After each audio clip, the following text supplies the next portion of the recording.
I'm going to get right to it so that I don't interfere with your Easter brunches and lunches and dinners.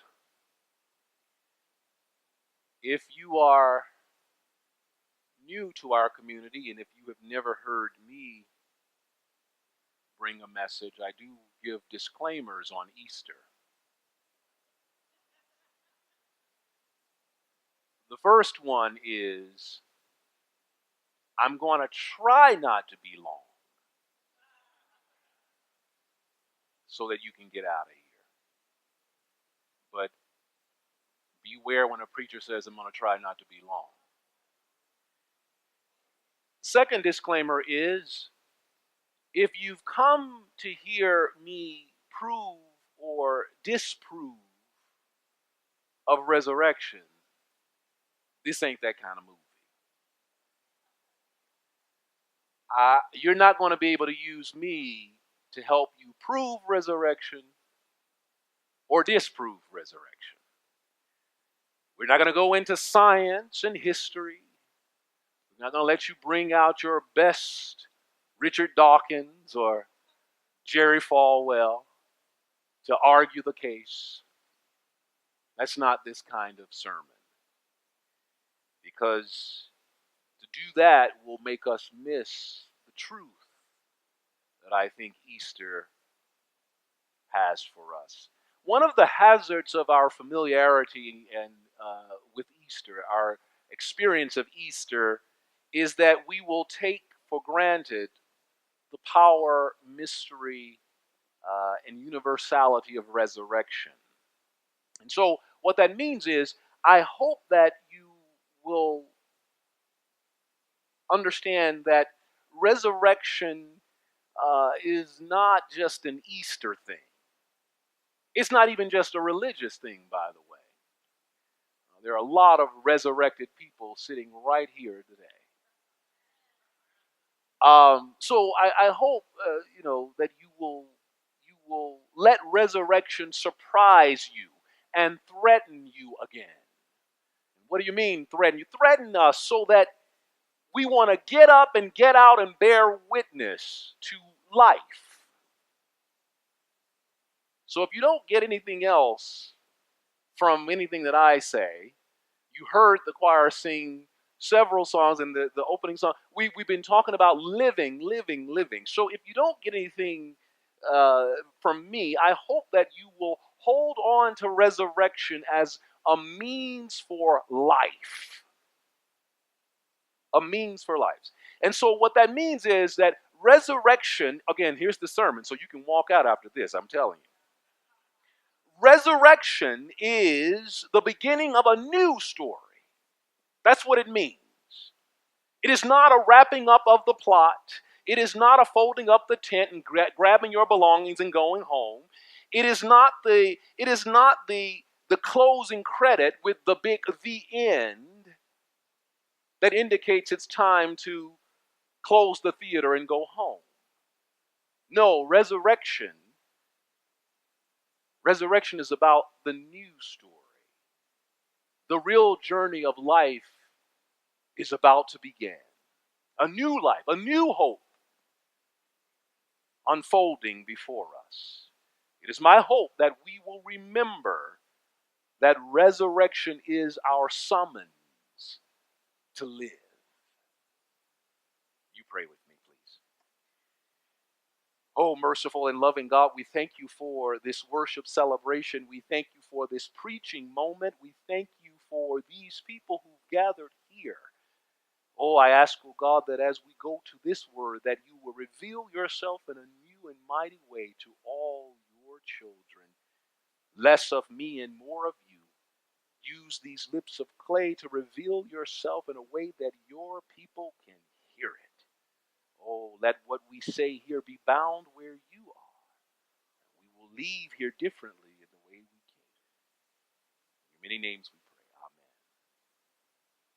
Amen. After Jesus died that horrible, violent death by crucifixion on the cross, Luke tells us there's this man, Joseph, who asked for the body, and laid it in a tomb that hadn't been used before.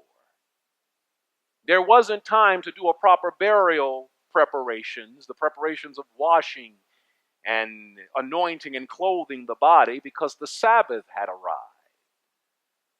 So those who would want to do the rituals would have to wait.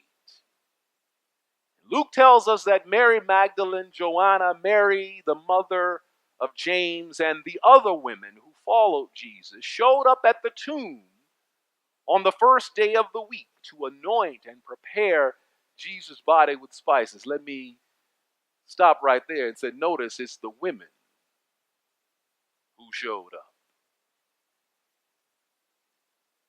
Put a pin in that. We'll come back to it.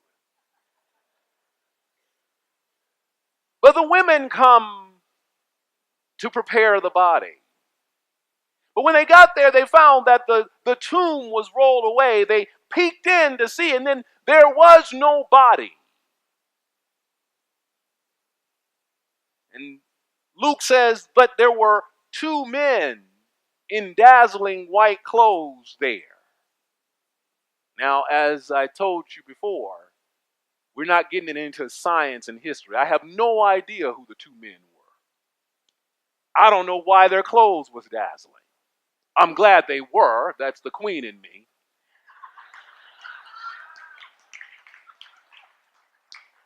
But we missed the point if we try to figure out who they are. Oh, there are many theories as who the men were. Who are they? I don't know who they are. But what is more important is what they tell the women when the women go in and see nobody.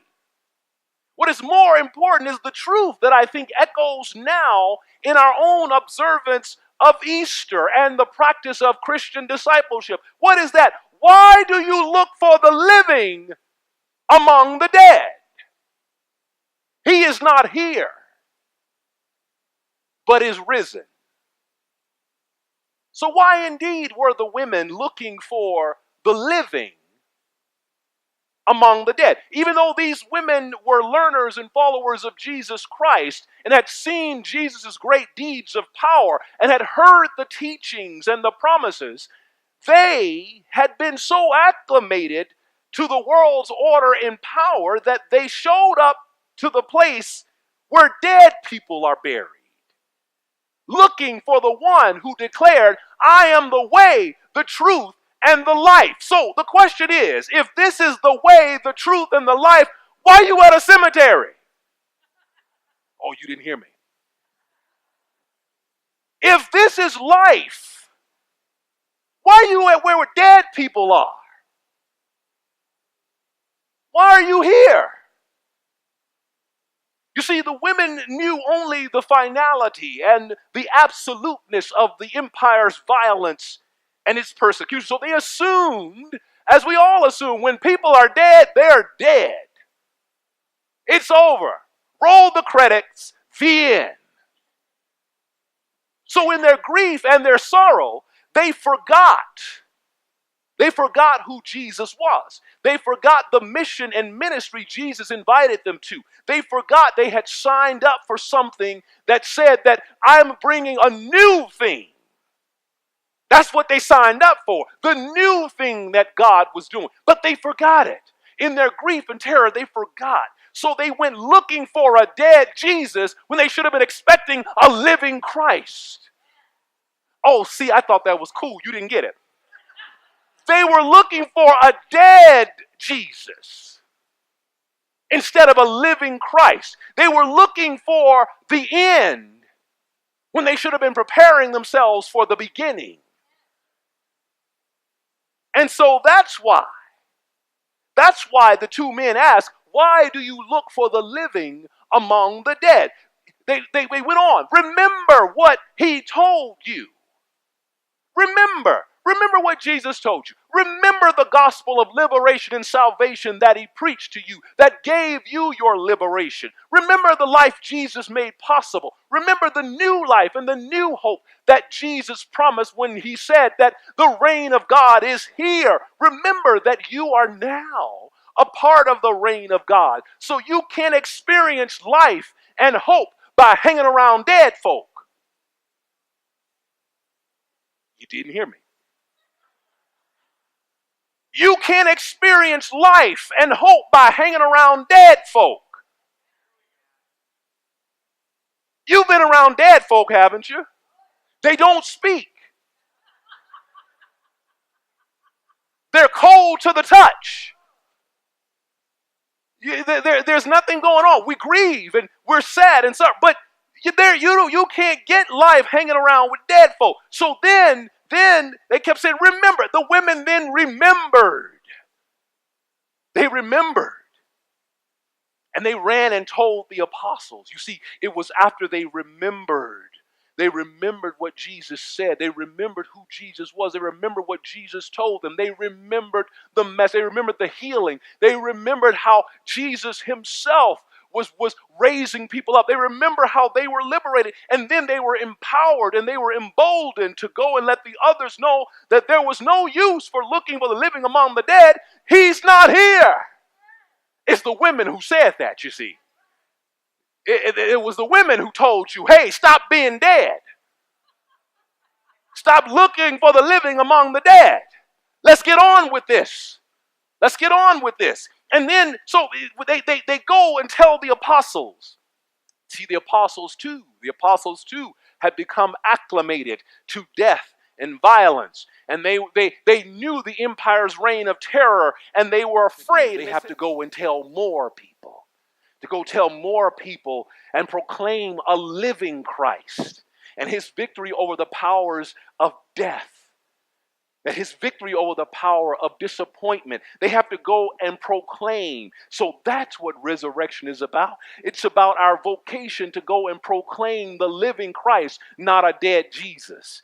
It is for us to go and proclaim that, all is not lost, even if the world tells us that it is. It is us to say, hey, there is still life yet in these bones. You may beat me up, you may tear me down, but I can keep going on. Oh, you haven't seen nothing yet. This is just the beginning of the story. I'm resurrected.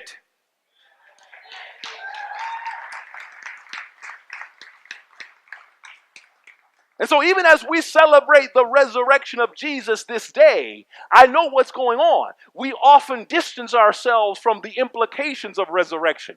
You see, we sing and shout the victory, but our religious actions betray a sense that it happened to just that special person, Jesus, a long time ago. I'm not sure I can know what resurrection feels like. That's sometimes what our actions betray. We have so spiritualized the testimony of Jesus' resurrection that we have placed limits on how we can and should experience resurrection in our own lives. We fail to see the truth that is staring us in the face. The truth that is staring us in the face, that Jesus' resurrection means that we too have been resurrected. Oh, let me tell you, we have been resurrected. Turn to your neighbor and say, I'm resurrected. You don't sound convincing. Tell them again.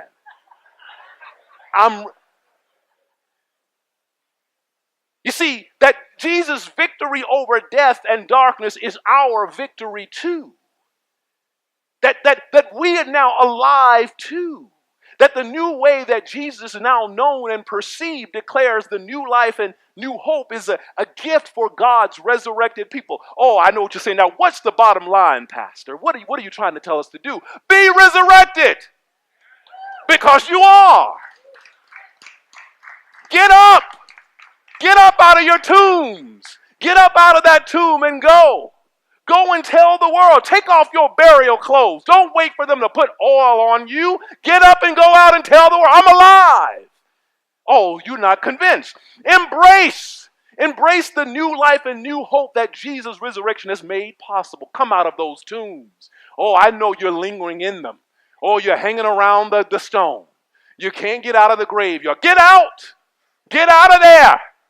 Get out of that truth. Go. Get out of the graveyard. Come on, be in the land of the living. You are alive and resurrected in Christ. Don't sit there and wait for someone to come and say the right's over. You don't do it. Come out of those tombs. Come out of the tomb of fear and hatred and separation and addiction and depression. Get out of that tomb.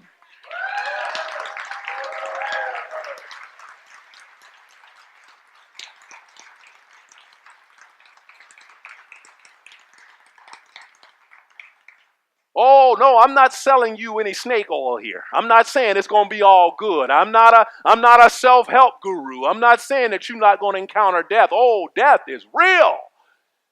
Death is real. Darkness is real. Wildernesses will come. They're all there waiting for you. Depression will come. Addiction is there. All of the temptations of life are always there. But here's the thing. Oh, resurrection is the beginning of the story. There are no ending credits in my life. Only God knows, and I'm with God on it.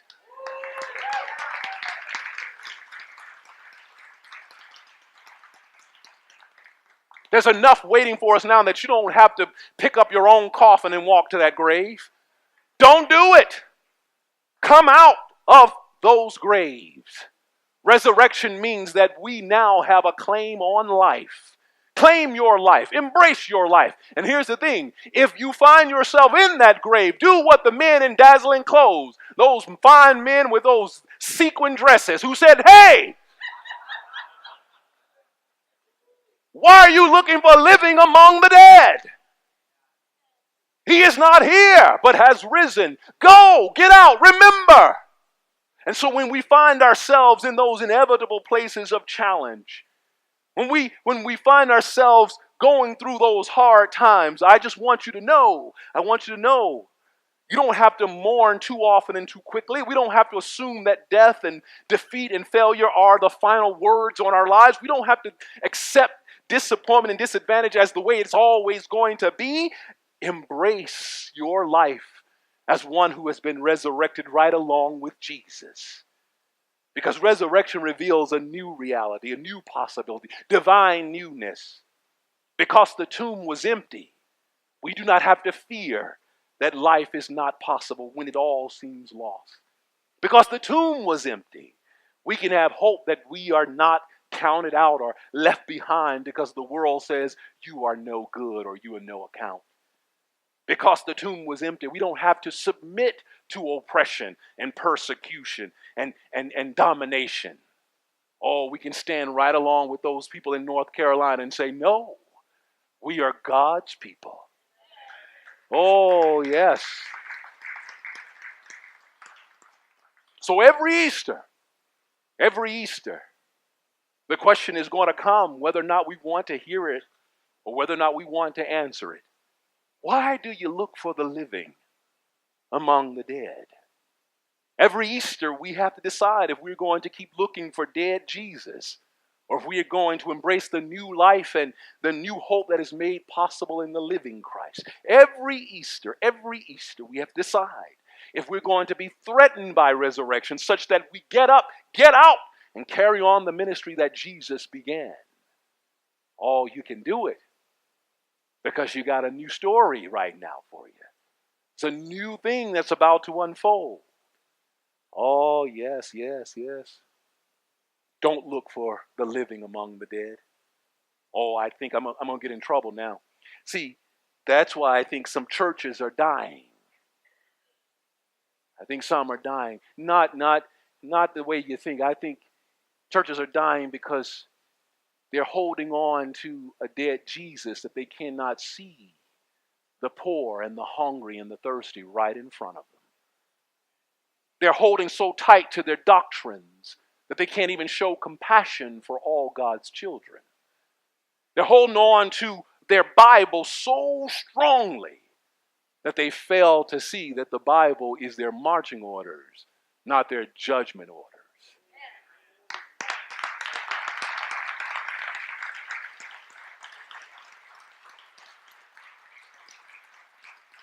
So they are holding on to things that can't bring life.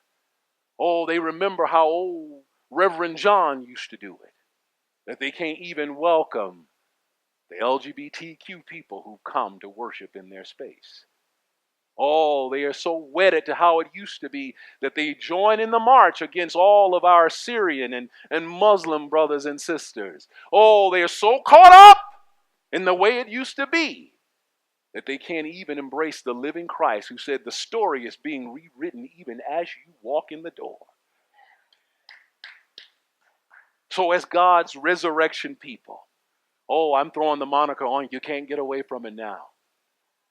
You're Easter people. You've been enlisted in you know the truth now. You can't unhear what you've heard, and you can't unknow what you just found out. It's too late. You messed up when you came in.